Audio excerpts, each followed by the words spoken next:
కూరలు అన్నేసి చూడు నన్నేసి చూడు అని ఉప్పన్నట్టు రాజకీయాల్లో అన్ని పార్టీలను చూడు నా పార్టీని చూడు అన్నట్టే ఉంటది పవన్ కళ్యాణ్ సార్ తరీకా.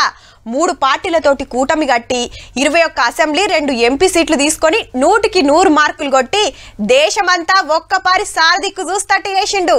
ఆంధ్ర రాజకీయాల్లో పెద్ద తుపానే రేపిండనుకో రాదుర్రి. అందుకే గీతీర్ల స్వాగతాలు.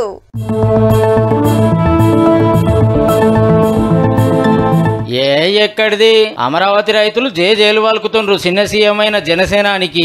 కూటమి గట్టి గెలిచినందుకు మా ఏరియానే రాజధాని అయిందని మనోళ్ళ మురిపాము. మొన్న ముఖ్యమంత్రి సార్ని ఎదుర్కొన్నట్టే ఇలా చిన్న ముఖ్యమంత్రి గారికి ఎల్కని చెప్పిండ్రు అన్నట్టు. అగో చుట్టూరు ఎంతగానో సెక్యూరిటీ ఉన్నారో వైట్ ప్లేస్ సెక్యూరిటీ ఇచ్చిండ్రు. మళ్ళా అందరికి శనార్థి చెప్పుకుంటా సచివాలయం కాడికి చేరుకున్నాడు పవన్ కళ్యాణ్ సారు. అట్లని కుర్చీలేం గూకోలేదు.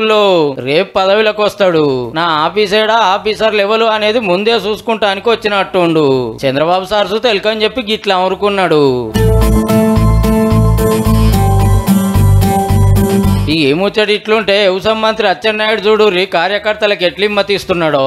ప్రతి కార్యకర్త ఎస్ఐ దగ్గరికి వెళ్ళినా ఏ ఆఫీస్కి వెళ్ళినా మీరు పసుపు బిల్ల పెట్టుకొని వెళ్ళండి. మీకు గౌరవంగా కుర్చీ వేసి తీయచ్చి పని చేయించే విధంగా అధికారులకు లైన్ లో పెడతాను. ఇన్నారుల్లో పసుపు బిల్లు వేసుకొని సర్కార్ ఆఫీసులకు పోతే కూర్చేసి కూర్చునబెట్టి ఛాయ్ తాపించి మరీ పనులు చేస్తారట ఆఫీసర్లు.